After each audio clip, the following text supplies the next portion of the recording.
Ya, oke. Sekarang ini ada Mas Febri ya. Kalau nanti ada pertanyaan, monggo. Tapi kita punya antrian pertanyaan nih dari form Mailchimp ya, yang kita sebar. Dan ada satu pertanyaan yang belum dibahas, jadi kita bakal bahas. Langsung aja nih. Siap. Oke. Jadi aku udah share screen ya. Nah, sekarang kita coba lihat pertanyaannya. Ini dari M. Hisan. Ya, dia bertanya, apakah seorang Scrum Master boleh menjadi reporter pada klien? Gitu. Terlihat di sana, teman-teman? Nah, oke. Jadi di sini terlihat ada dua aktor ya. Pertama klien, gede banget, kecilin dulu. Pertama klien, lalu si Scrum Master gitu. Nah, Scrum Master ini pasti dia kerja bareng-bareng sama si product owner sama si development team ya sebagai Scrum team. Apakah boleh menjadi reporter pada klien? Gitu. Jawabannya tidak dianjurkan. Oke, jadi tidak dianjurkan oleh Scrum Guide. Ya, buat Scrum Master jadi reporter ke klien. Nah, kenapa? Alasannya itu karena kalau di Scrum Guide dia nggak bahas sih secara eksplisit ada definisi klien ya. Klien ini kan artinya si ada organisasi yang butuh software, butuh produk gitu. Terus dia kontak organisasi kita, organisasi tempat si dev team ini berada gitu untuk membuat software yang dia butuh. Nah, kemungkinan besar sih Scrum Master-nya itu datang dari, ya biasanya kita nyebut ini vendor ya. Si Scrum Master-nya datang dari vendor, organisasi yang sama dengan si development team. Nah,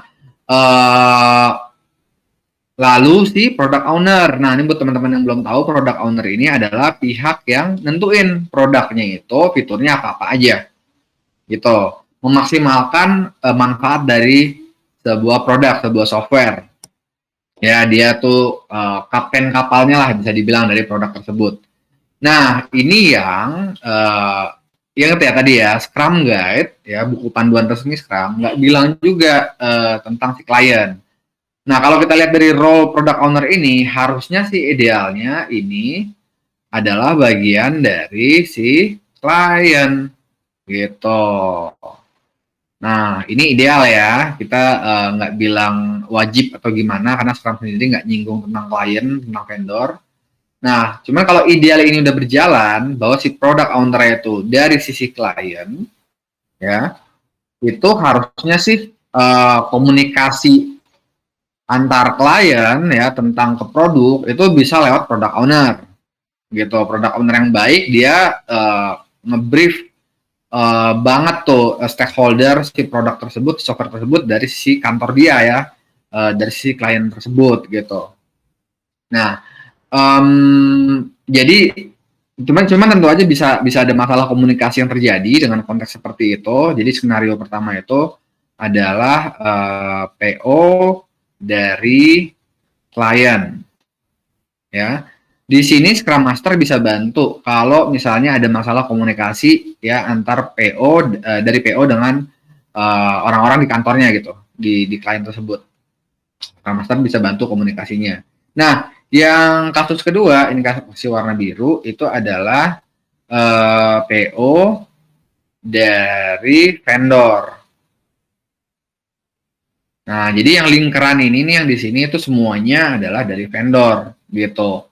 Nah, di posisi ini karena PO-nya bukan vendor, ya lagi-lagi tetap product owner lah yang bertanggung jawab untuk bikin semua orang di organisasi itu paham arah produk ke depannya kemana gitu, dan emang mendukung PO ya bahwa itu adalah arah produk yang terbaik.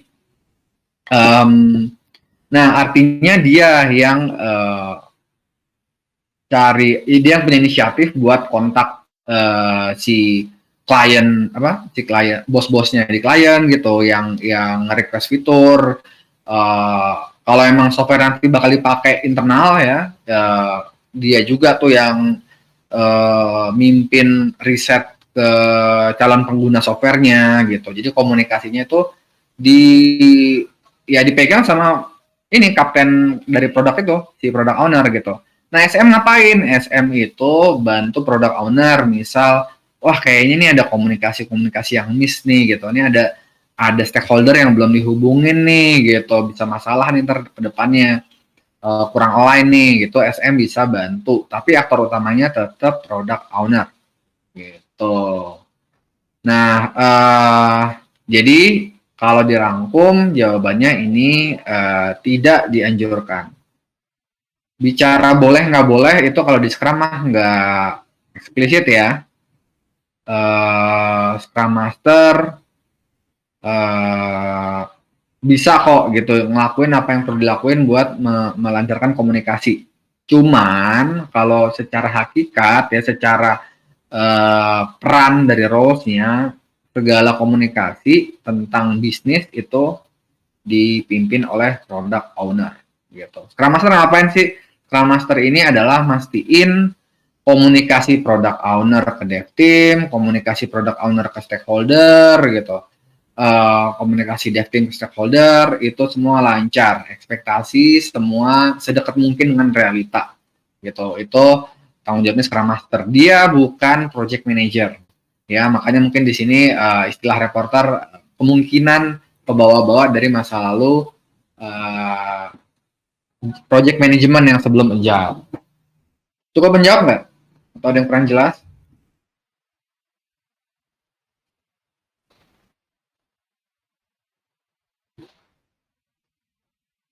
Iya, sayang sekali ya. Jadi tidak bisa konfirmasi.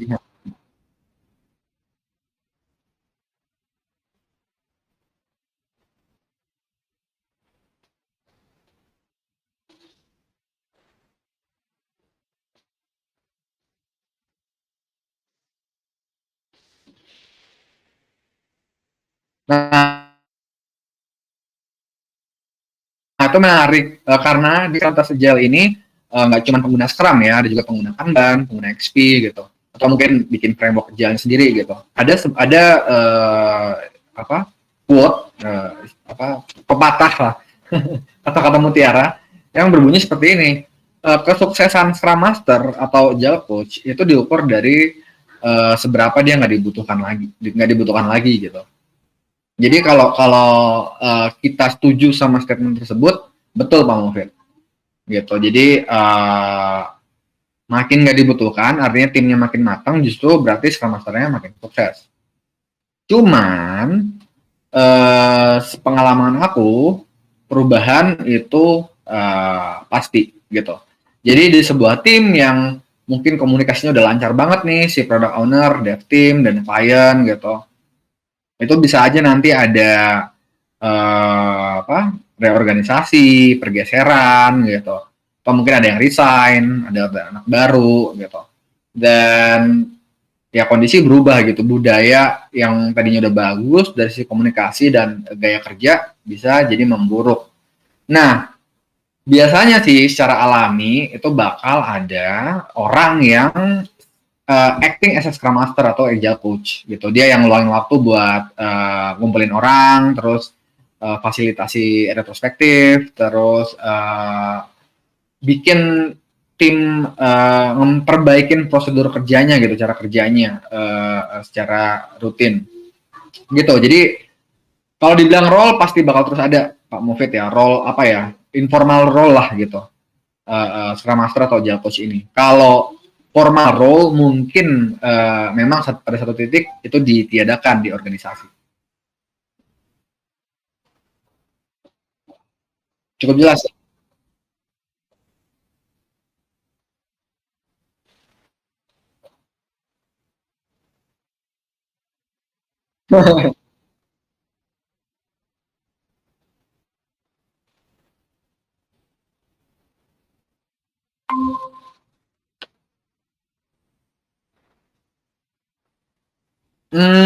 Pertanyaan kebetulan itu doang gitu. Nah, jadi kalau nggak Mas Febri nggak ada pertanyaan, kita bisa akhiri sesi sekarang nih, yang hari ini. Lebih cepat.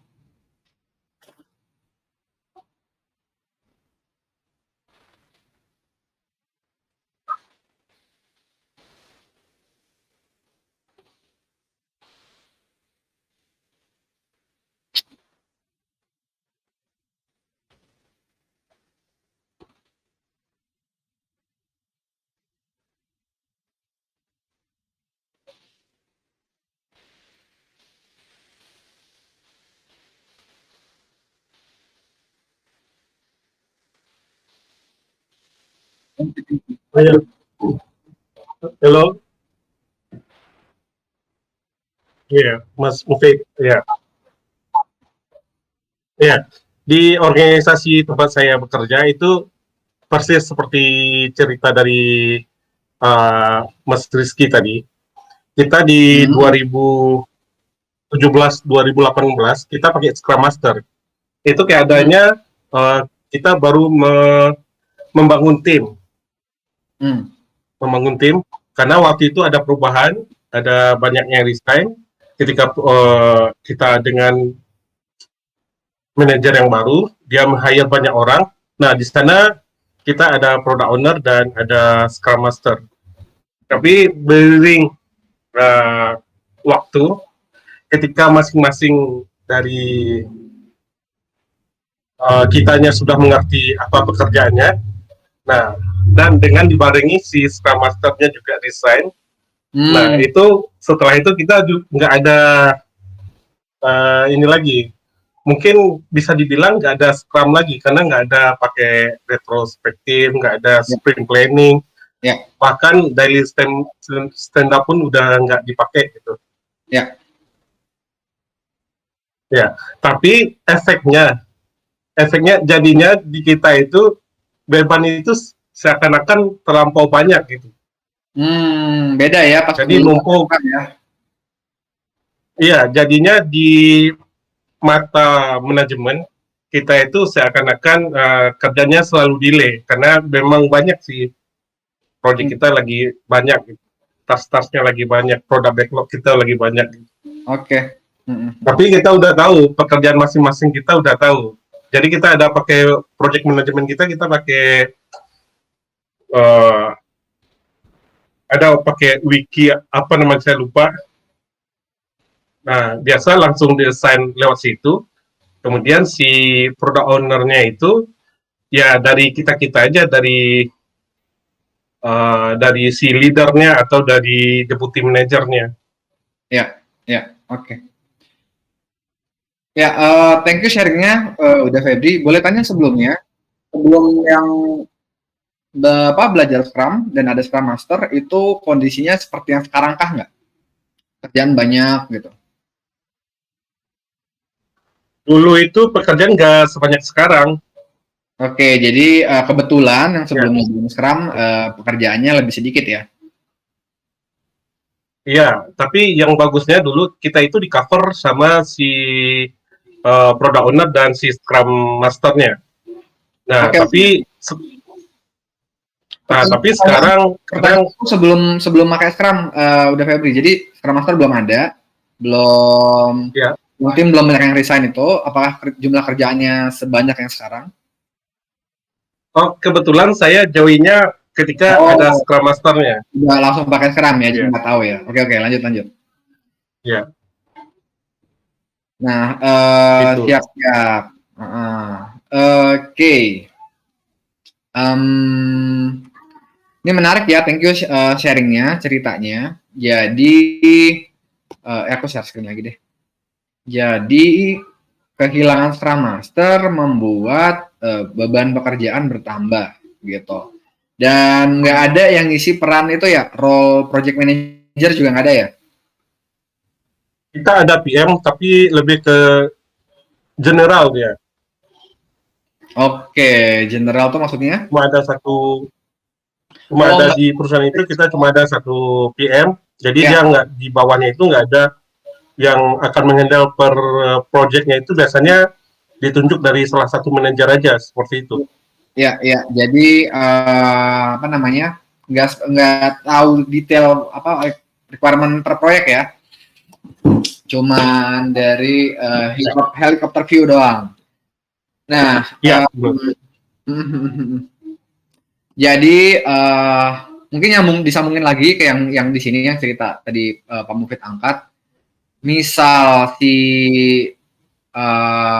Scrum Master atau Agile Coach ini dihilangkan formal roles-nya, nah artinya organisasi itu harus punya mekanisme yang membuat kalau ada keluhan gitu tentang kerjaan, baik itu dari yang megang role product owner ataupun yang megang role dev team gitu, ataupun mungkin bahkan penggunanya ya, klien dari pengguna software yang dibuat mereka gitu, entah itu internal atau eksternal, itu harus di apa ya, kalau badan itu ada medical check up-nya gitu. Nah, ini harus ada satisfaction check up gitu dari mereka. Nah, mungkin formatnya bisa survei rutin per Q misalnya gitu. Dan dari situ kita ini berarti levelnya organisasi nih secara gede nih, manajemen gitu, atau mungkin level chief. Kita jadi tahu, ketiadaan Scrum Master tadi itu bikin masalah loh gitu, bikin kendala loh gitu. Kalau di konteks Pak Febri, kerjaan jadi banyak dan susah buat ditangkis gitu ya. Nah, berarti mungkin product owner ada, tapi nggak bisa menjalankan prinsip-prinsip Scrum gitu, yang mana antrian kerjaan itu kan ada product backlog gitu kan ya. Tapi dia harus diestimasi oleh dev team tok gitu. Sepenuhnya diambil oleh dev team estimasinya. Kalau dari atas dikasih dari klien, dikasih kerjaan terus harus telan, harus beres, harus apa, ya itu menyalahi Scrum sebenarnya. Cuman kan Scrum Master nggak ada nih, jadi nggak ada yang ngasih tahu. Nah, ya gitu sih. Jadi harus ada survei rutin per Q misalnya, gitu, buat cek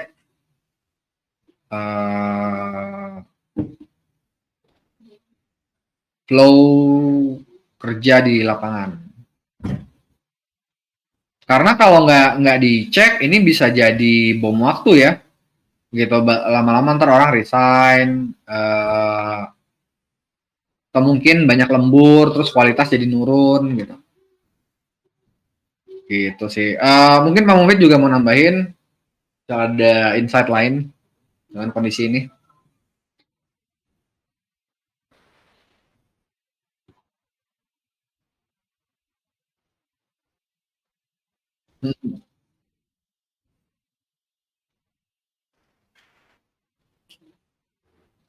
enggak sih, cukup. Ya, benar yang seperti Mas Rizky bilang tadi. Jadi ada beberapa dari kita seperti deputy manager dan para leader itu yang berperan yang menggantikan si product owner dengan si Scrum Master tadi. Ya, Tapi yang acara-acara yang di dalam Scrum Master itu ya sekarang tidak ada yang formalnya lagi. Jadi kita di dalam sistem aja gitu. ya, ya.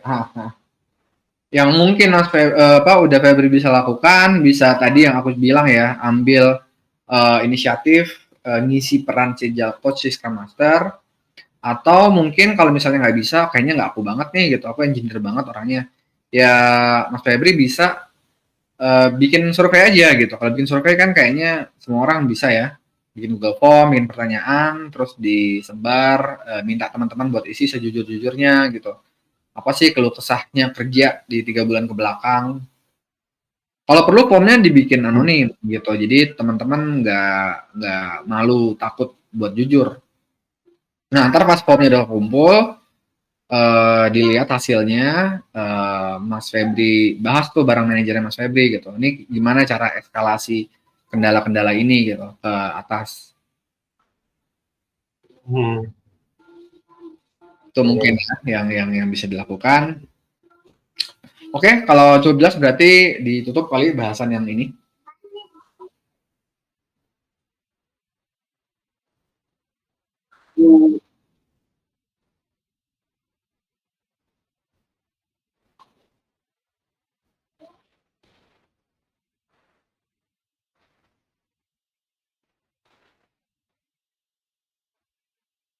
Ya.